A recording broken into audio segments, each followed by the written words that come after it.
Sciences, Bangalore, to address the gathering on this occasion.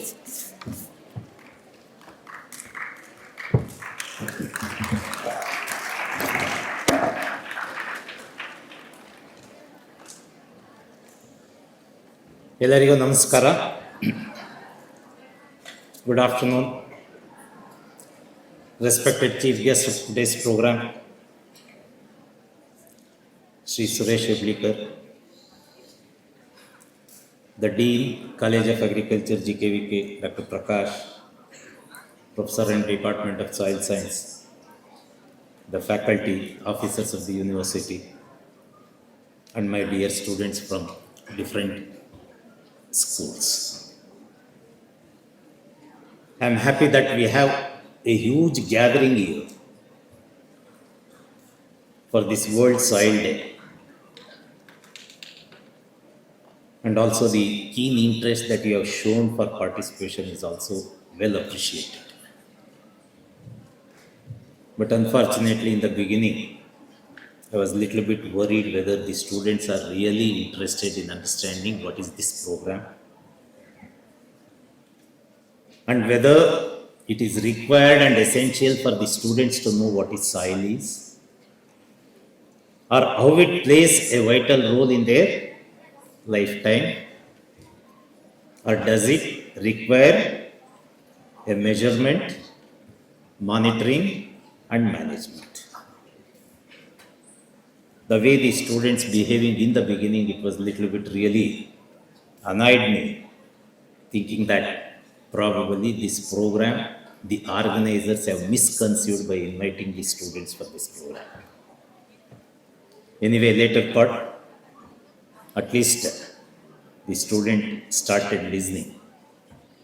And it's always your privilege to hear from the people who have extremely good knowledge, the experience of working with the nature, understanding what is nature and how it plays an important role in the life of human beings. Because it's very difficult to get such kind of information always.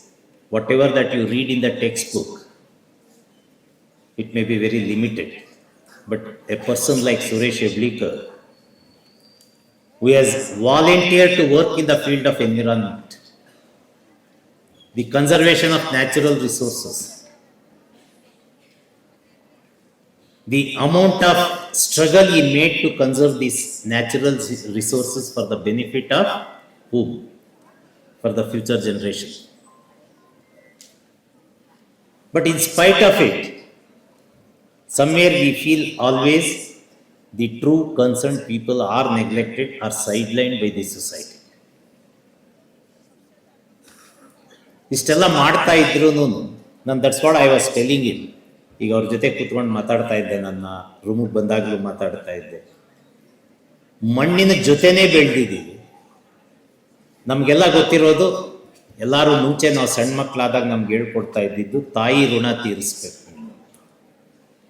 ತಾಯಿ ಋಣ ಗೊತ್ತಿತ್ತು. Next teachers day ಬಂದಾಗ ಅದಕ್ಕೆ ಗುರು ಋಣ add ಮಾಡ್ಕೊಂಡ್ವಿ.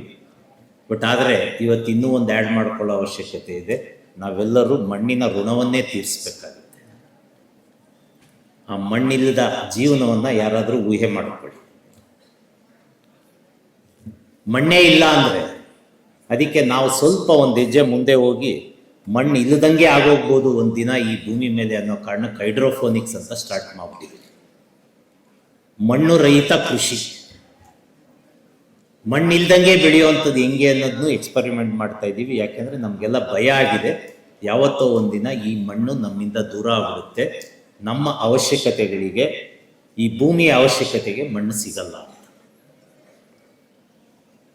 ಅಲ್ವಾ. ಈಗಾಗಲೇ ಮಕ್ಕಳೇ ಮಾತಾಡಿದ್ರು, 4-5 ಜನ ಮಕ್ಕಳು ಮಾತಾಡಿದ್ರು. They emphasise the importance of soil.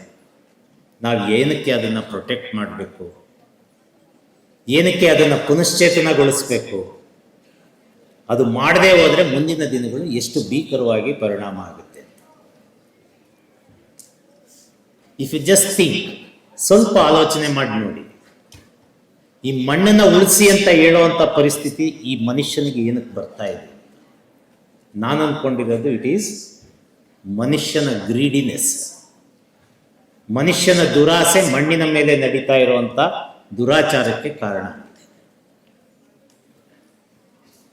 ಈಗ ಒಂದು ಹುಡುಗಿ ಮಾತಾಡ್ತಾ ಹೇಳ್ತಾ ಇದ್ದಿದ್ದು ಮಣ್ಣು ಪರ್ಸಿದ್ದಂಗೆ. ನಾವು ಅದರಿಂದ ದುಡ್ಡನ್ನು ತೆಗಿತಾನೇ ಇದ್ರೆ ಪರ್ಸೊಳಗೆ ದುಡ್ಡು ಯಾವಾಗ ತುಂಬೋದು ಯಾವಾಗ? And also in the beginning the video you have shown, ಬ್ಯಾಂಕ್ನಿಂದ ದುಡ್ಡನ್ನು ತೆಗಿತಾನೆ ಇದ್ರೆ ಬ್ಯಾಂಕ್ ಏನಾಗುತ್ತೆ? It will become bankrupt. One day or the other there is nothing for you to left to draw from the bank. It will become bankrupt. ದಿವಾಳಿ ಆಗೋಗುತ್ತೆ ಆ bank. ಅಂಥ ಪರಿಸ್ಥಿತಿನಲ್ಲಿ ಭೂಮಿಯಲ್ಲಿರುವಂಥ ಮಣ್ಣನ್ನ ನಾವು ಅದರ ಫಲವತ್ತತೆಯನ್ನು ಹಾಳು ಮಾಡ್ತಾ ಇದ್ದೀವಿ. And I need not have to stress, 1 centimetre ಮಣ್ಣಾಗಲಿಕ್ಕೆ ಅಥವಾ 1 ಇಂಚು ಮಣ್ಣಾಗಲಿಕ್ಕೆ ಎಷ್ಟು ನೂರಾರು ಸಾವಿರಾರು ವರ್ಷಗಳು ನಿಮಗೆ ಬೇಕಾಗುತ್ತೆ ಅಂತ ಈಗಾಗಲೇ ಎಲ್ಲರೂ ಹೇಳ್ತಾ ಇದ್ದಾರೆ. ಊಹೆ ಮಾಡ್ಕೊಳ್ಳಿ, ಇಷ್ಟೊಂದು ಮಣ್ಣಾಗಲಿಕ್ಕೆ ಎಷ್ಟು ಸಾವಿರ ವರ್ಷಗಳಾಗಿದೆ ನಮಗೆ. ಆದರೆ ನಾವು ಮಾಡ್ತಾ ಇರೋ ತಪ್ಪೇನು? ನಾವು ಏನನ್ನು ಮಾಡಬೇಕು?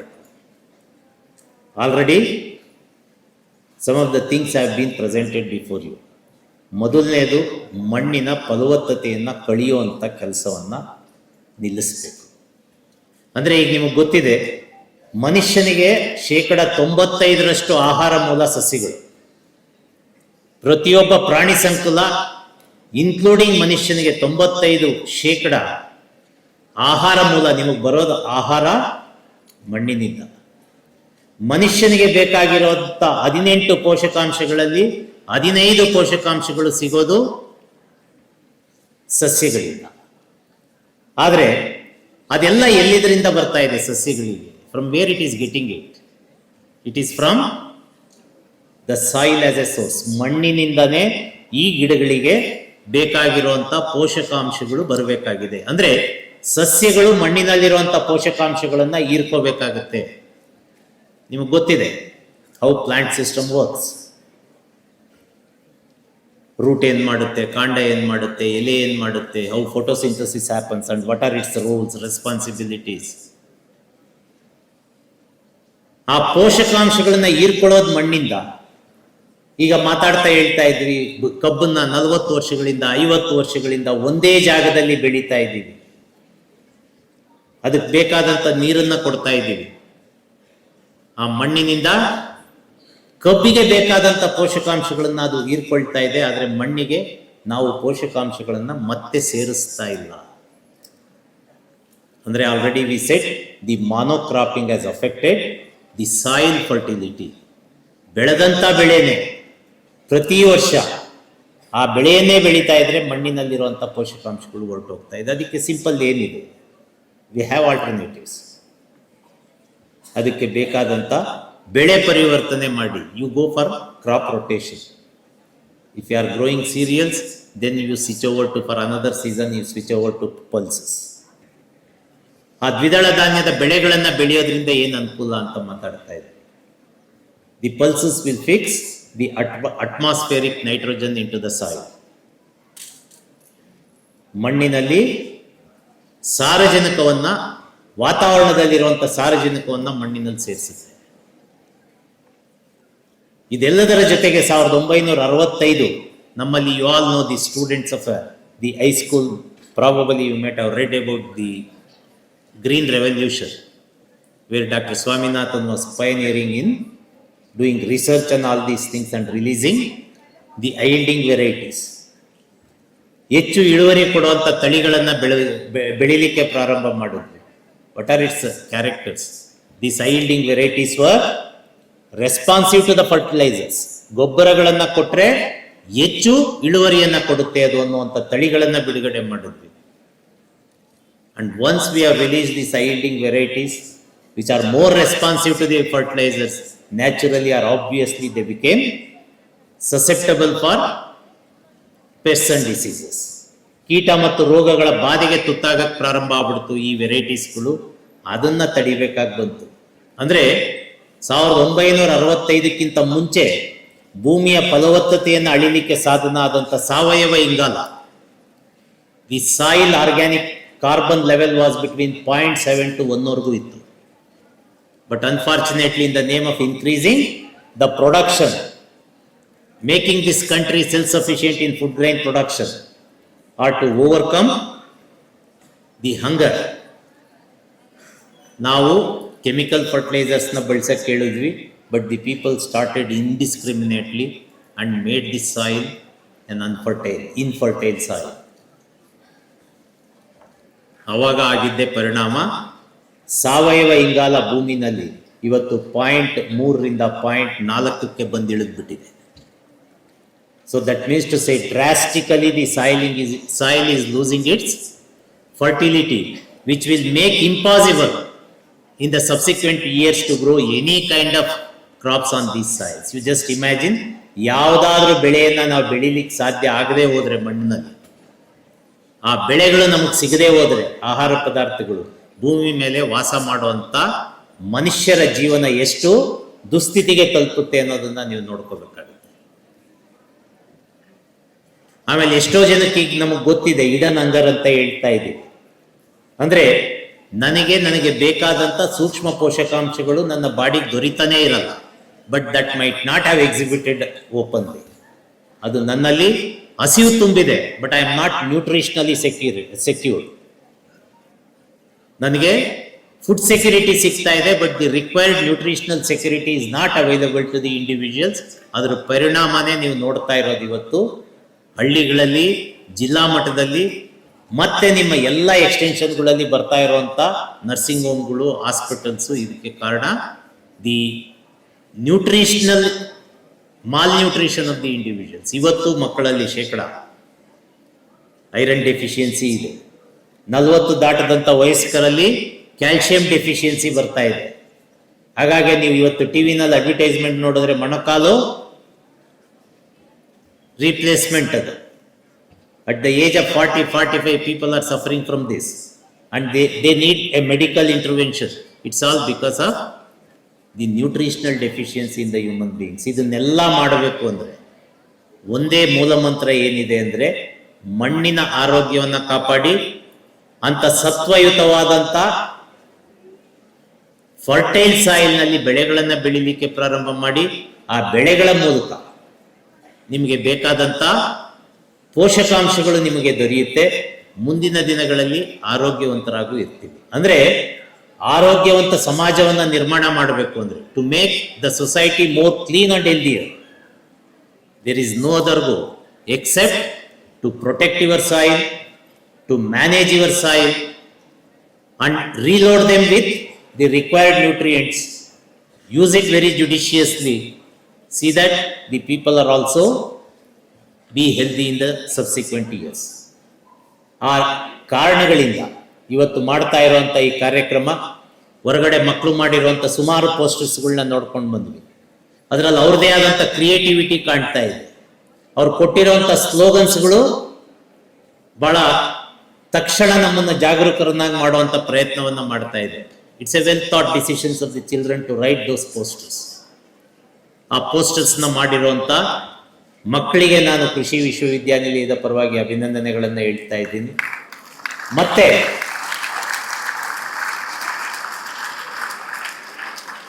ಆ ಪೋಸ್ಟರ್ಗಳನ್ನ ದಯಮಾಡಿ ವಾಪಸ್ ತಗೊಂಡೋಗಿ ನಿಮ್ಮ ಶಾಲೆಗಳಲ್ಲಿ ನೀವು ಇನ್ನುಳಿದ ಮಕ್ಕಳುಗಳಿಗೆ ಸಾಯಿಲ್ ಬಗ್ಗೆ ಅಟ್ಲೀಸ್ಟ್ ನಾಳೆ ಪ್ರೇಯರ್ ಟೈಮ್ನಲ್ಲಿ you speak to those children for few minutes, telling them about the importance of the soil. ಯಾಕೆಂದ್ರೆ ಇಲ್ಲಿಗೆ ನಿಮ್ಮ ಎಲ್ಲಾ ಶಾಲೆಯಲ್ಲಿರುವಂತಹ 10,000 ಜನ ಮಕ್ಕಳನ್ನ ಕರೆಸಿ ಇಲ್ಲಿ ಕಾರ್ಯಕ್ರಮ ಮಾಡ್ಲಿಕ್ಕೆ ಅಸಾಧ್ಯ. ನಮ್ಮ ಉದ್ದೇಶ ಯಾರು ತಿಳ್ಕೊಂಡಿದ್ದೀರಾ ಇವತ್ತು, ದಯಮಾಡಿ ವಾಪಸ್ ಹೋದಾಗ ನಿಮ್ಮ ಶಾಲೆಯ ಮಕ್ಕಳುಗಳ ಜೊತೆ ಮಾತಾಡಿ, ಅವ್ರಿಗೆ ಈ ಕಾರ್ಯಕ್ರಮದಿಂದ ನಮ್ಗೆ ಇಷ್ಟು ಉಪಯೋಗ ಆಗಿದೆ, ಮಣ್ಣು ಒಂದು ಜೀವ ಇರುವಂತ ವಸ್ತು, ಅದನ್ನ ಕಾಪಾಡ್ಕೊಳ್ಳೋದ್ರಲ್ಲಿ ಪ್ರತಿಯೊಬ್ಬ ನಾಗರಿಕರ ಜವಾಬ್ದಾರಿ ಇದೆ ಅನ್ನೋದನ್ನ ನಿಮ್ಮ ಮಕ್ಕಳುಗಳಿಗೆ ನೀವು ಹೋಗಿ ಹೇಳಿ. ನಾಳೆ ಪ್ರೇಯರ್ನಲ್ಲಿ compulsory you spend at least 10 minutes to speak to your children and make them realize the importance of the soil. ಆ ರೀತಿಯಾದಂಥ ಕಾರ್ಯಕ್ರಮ ಇದು ಡಿಸೆಂಬರ್ 5ಕ್ಕೆ ಮಾತ್ರ ಸೀಮಿತ ಆಗಿದೆ. ಯಾಕೆಂದ್ರೆ ಮಣ್ಣು ಬರೀ ಡಿಸೆಂಬರ್ 5ರಲ್ಲಿ ಮಾತ್ರ ಸಿಗಲ್ಲ ನಮಗೆ. ಹಾಗಾಗಿ every day it should be A soil day, every day it should be A soil health protecting day. ಹಾಗಾಗಿ ಇದ್ರ ಬಗ್ಗೆ ಹೆಚ್ಚು ಗಮನವನ್ನು ಹರಿಸಿ, ಹೆಚ್ಚು ಕೆಲಸಗಳನ್ನ ಮಣ್ಣಿನ ಫಲವತ್ತತೆಯನ್ನು ಸಂರಕ್ಷಿಸೋದ್ರ ಬಗ್ಗೆ ಮಾಡಿ.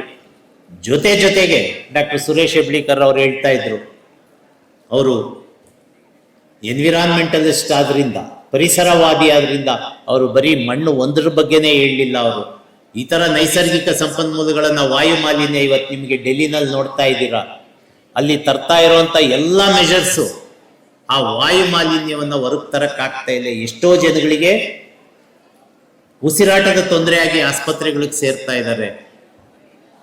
ಆಮೇಲೆ ಸುಪ್ರೀಂ ಕೋರ್ಟ್ ಇಂಟರ್ಫಿಯರ್ ಆಗಿ ಸರ್ಕಾರಗಳನ್ನ ಎಚ್ಚರಿಸಬೇಕಾದಂತ ಅವಶ್ಯಕತೆ ಬಂದಿದೆ. ನೀವು ಇನ್ನು ಮುಂದೆ ಈ ರೀತಿ ಮಾಡಂಗಿಲ್ಲ, ಪಟಾಕಿಗಳನ್ನ ಸಿಡಿಸೋಂಗಿಲ್ಲ ಅಂದ್ರೆ ಹಲವಾರು ಕ್ರಮಗಳನ್ನ ಕೈಗೊಳ್ತಾ ಇದೆ ಟು ಪ್ರೊಟೆಕ್ಟ್ ದಿಸ್ ಎನ್ವಿರಾನ್ಮೆಂಟ್. ಏನು ಏರ್ ಪೊಲ್ಯೂಷನ್ ಸ್ಟಾಪ್ ಮಾಡ್ಲಿಕ್ಕೆ. ಮತ್ತೆ ಈ ಮಣ್ಣನ್ನ ಪ್ರೊಟೆಕ್ಟ್ ಮಾಡದೇ ಇದ್ರೆ ಆಟೋಮೆಟಿಕಲಿ ಇಟ್ ಗೆಟ್ಸ್ ಪೊಲ್ಯೂಟೆಡ್. ಯಾವ್ದದು ಅಂದ್ರೆ ವಾಟರ್ ಪೊಲ್ಯೂಷನ್ ಆಗುತ್ತೆ. ಯಾಕೆಂದ್ರೆ ಇವತ್ತಿನ ದಿನ ನೀವು ನೋಡ್ತಾ ಇದ್ದೀರಾ, ಸಿಟಿನಲ್ಲಿ ನಿಮ್ಮ ಮನೆಗಳ ಮುಂದೆ ರಸ್ತೆಗಳ ಮೂಲಕ ಕಸವನ್ನ ಎತ್ಕೊಂಡು ಹೋಗ್ತಾ ಇರುವಂತ ಲಾರಿಗಳನ್ನ ತಗೊಂಡು ನೋಡ್ತಾ ಇದ್ದೀವಿ. What happens to those? They will take it to the field, they will place it in the landfills and come back. Landfills ಹೋದ್ರೆ ನಿಮಗೆ ಈ ವೇಸ್ಟ್ ಇಂದ ಹಿಡಿದು ಪ್ಲಾಸ್ಟಿಕ್ ಇಂದ ಹಿಡಿದು ಪ್ರತಿಯೊಂದು ಹೋಗಿರುತ್ತೆ. But the amount of leachage that releases to the soil, ಅದರಿಂದ ಆಗುವಂತ ನೀರಿನ ಮೇಲೆ ಆಗುವಂತ ಪರಿಣಾಮ ಊಹೆಗೂ ನಿಲ್ಕದ್ದು. ಮತ್ತೆ ಈಗಾಗಲೇ ಏನು ಬೋರ್ವೆಲ್ಗಳಲ್ಲಿ 1500 ಅಡಿ 1600 ಅಡಿಯಿಂದ ನೀರನ್ನ ತೆಗೆದು ನಾವು ಇರಿಗೇಟ್ ಮಾಡ್ತಾ ಇದ್ದೀವಿ. They are accumulating with heavy metals which are very dangerous to the human health. ಅಂತ ಪರಿಸ್ಥಿತಿಗಳು ನಿರ್ಮಾಣ ಆಗ್ತಾ ಇದೆ. ಹಾಗಾಗಿ ಇದ್ರ ಬಗ್ಗೆ ಒಂದು ಆಲೋಚನೆಯನ್ನ ಮಾಡಿ, ನಿಮ್ಮ ಶಾಲೆಗಳಲ್ಲಿ ಸಣ್ಣ ಸಣ್ಣ ಕಾರ್ಯಕ್ರಮಗಳನ್ನ ಮಾಡಿ, ಮಕ್ಕಳುಗಳಿಗೆ ಅದ್ರ ಬಗ್ಗೆ ಮಾತಾಡ್ಲಿಕ್ಕೆ ಅವಕಾಶ ಕೊಡಿ. ಬೇರೆ ಮಕ್ಕಳನ್ನು ಎಜುಕೇಟ್ ಮಾಡುವಂತ ಅವಕಾಶಗಳನ್ನು ಅವ್ರಿಗೆ ಕಲ್ಪಿಸ್ಕೊಡಿ. ಇದನ್ನ ಮುಂದಿನ ದಿನಗಳಲ್ಲಿ ಹೆಚ್ಚು ಗಮನವನ್ನ ಕೊಟ್ಟು ಈ ಕಾರ್ಯಕ್ರಮವನ್ನ ಯಶಸ್ವಿ ಮಾಡೋಣ. ಒಂದೇ ದಿನಕ್ಕೆ ಸೀಮಿತ ಆಗೋದು ಬೇಡ. Let it be A sort of campaign. ಒಂದು ಆಂದೋಲನ ಆಗಬೇಕು. ಮಣ್ಣು ಉಳಿಸಿ ಅಂತ, ಮಣ್ಣು ಉಳಿಸಿ ಅಥವಾ ಮಣ್ಣು ಸಂರಕ್ಷಿಸಿ ಅನ್ನೋದು ಒಂದು ಆಂದೋಲನ ಆದಾಗ ಮಾತ್ರ ಈ ಕಾರ್ಯಕ್ರಮಕ್ಕೆ ನಿಜವಾದ ಅರ್ಥ ಬರುತ್ತೆ. ಇದು ಯಾರೇ ಒಬ್ಬ ಇಂಡಿವಿಜುವಲ್ ಮಾಡುವಂಥದ್ದಲ್ಲ. Let it become a community programme where the entire generation let it come together and do this programme ಅಂತ ಹೇಳಿ ಸ್ವಲ್ಪ ಅನುಮಾನದೊಂದಿಗೆ ಭಾಷಣ ಮುಗಿಸ್ತಾ ಇದ್ದೀನಿ. ಚಪ್ಪಾಳೆ ಬಂತು, ಒಂದು ನಿಲ್ಸಿ ಅಂತ ಆದ್ರೂ ಇರ್ಬೋದು ಅಥವಾ ಅರ್ಥ ಆಯ್ತು ಅಂತ ಆದ್ರೂ ಇರ್ಬೋದು. It's okay. ಈ both the things are okay for me. Let me wish you all the best for the programme soil day. Thank you.